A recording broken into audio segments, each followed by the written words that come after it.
What's going on YouTube? It is me, Jefferson, coming to you guys with a performance review on these Nike KD4. You guys have been asking for it, so here it is. I'm going to go ahead and just do a quick performance review on these. And now I have been playing these and also these creamsicles.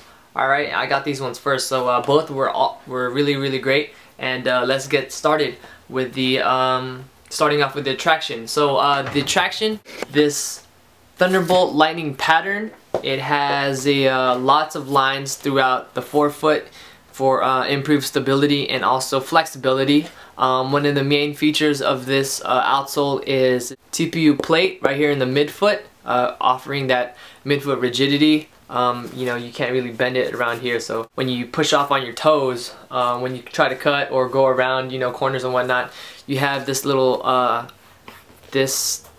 lines right here on this side. Actual rubber, it's pretty solid and isn't soft or anything, so you can play it indoor and outdoor and durability will be fine. You still got to swipe every now and then, alright, between dead balls and whatnot, so it isn't perfect, but it holds itself really well. It's, you know, so it's a surprise. I personally did not have any traction problems. Now onto cushioning. The whole shoe is made out of this Phylon midsole, and you got zoom air in the forefoot. You got a zoom bag right here, and you know, if you play on your toes like KD does, he plays on his toes a lot, that zoom bag will help you push off, and it creates a really good transition when you're trying to run and whatnot. It feels great. The only problem that I had was that the zoom bag could barely be felt. Once you initially put them on and whatnot, you could barely feel.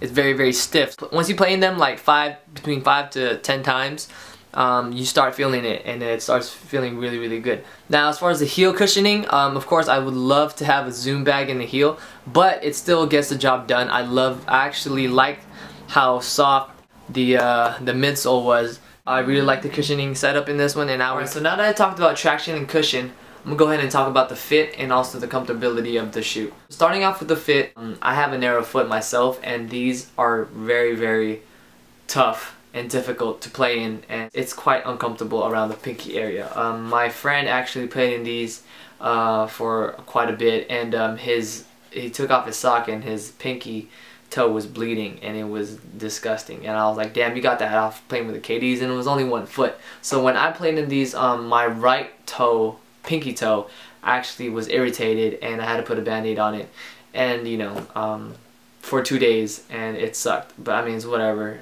No big deal, but I mean, you're not supposed to get something like that off a basketball shoe.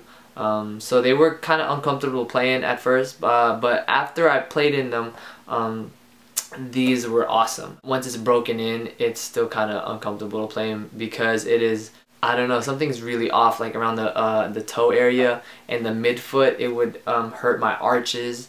If you're trying to buy these, you might want to go half size up or even a full size up, but be aware that if you have a wide foot, then you have to look at another shoe, because these are just not going to work for you. And don't force yourself into a shoe that is not made for your type of foot. You know what I mean? If you got an average to a narrow foot, go to true to size or possibly a half size up. So that's the comfort fit with this.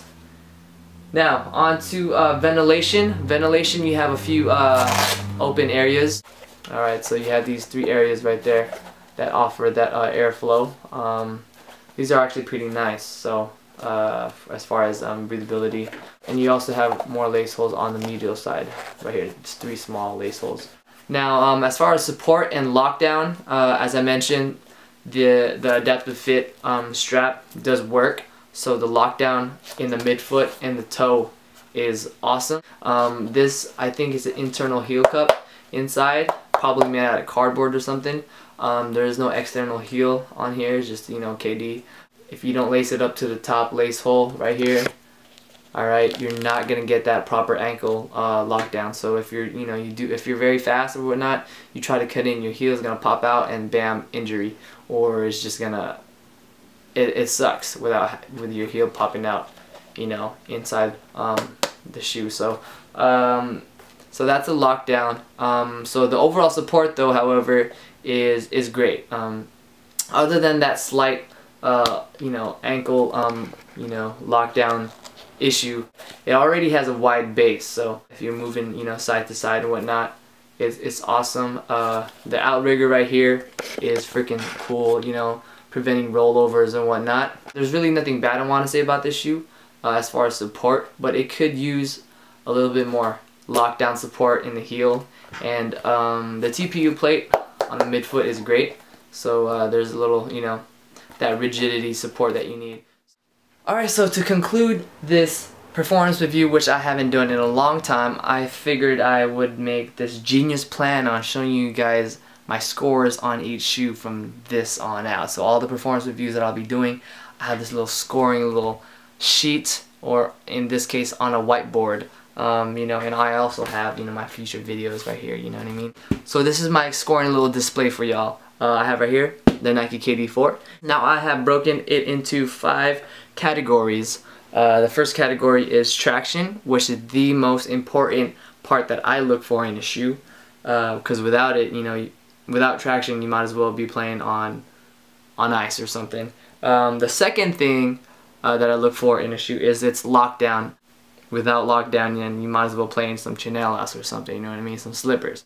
Everything else after that, like ventilation, comfort, fit, and the cushion, just, you know, is important as well. But these two, you know, categories, which is traction and lockdown, is what I look for in the shoe. Okay, that's just me. In the category of traction, I gave it an 8 out of 10. You know, you can play outdoors in it, with it, and also indoors, and you wouldn't have any problem, but it is not perfect. Alright, so for cushion, I gave the shoe 8.5 out of 10. It would have got a 9 or 9.5 if it would have a Zoom Air in the heel, or even Air Max, you know what I mean? But you know, the KD5, we will get that. So that's that. Comfort and fit was terrible, straight up.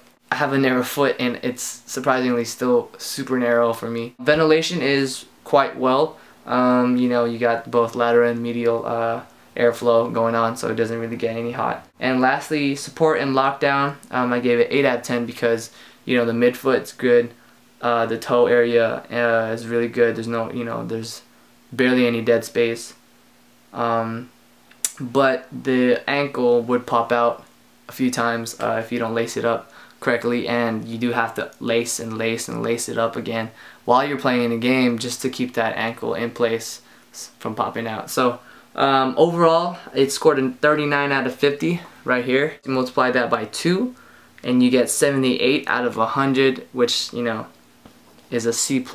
And you know, you go, you know, you in high school and the C+ isn't it, it ain't gonna cut it. Especially for me, you know, you gotta get all A's. All A's. Ain't nothing but A's. Your parents, you show it to them. If it ain't an A, you ain't show them, alright? I was more like a B+ student though. Asians in general is spelled with an A. And we have 2 A's in Asian. So we need those A's, you know what I mean? Alright, so until next time, thank you for watching. I hope you guys enjoyed this new little decked out performance review I have going on. I already did the Nike KD4, so that's done. I'll be doing lots of socks reviews, including the Adidas Team Speed socks. And also, I've been lagging the D-Rose 2.5 highs, and also the low top versions. So, until then, thank you for watching. I'm out of here. Kobe, Lakers, Dwight Howard, make your free throws, goddammit. And, yeah.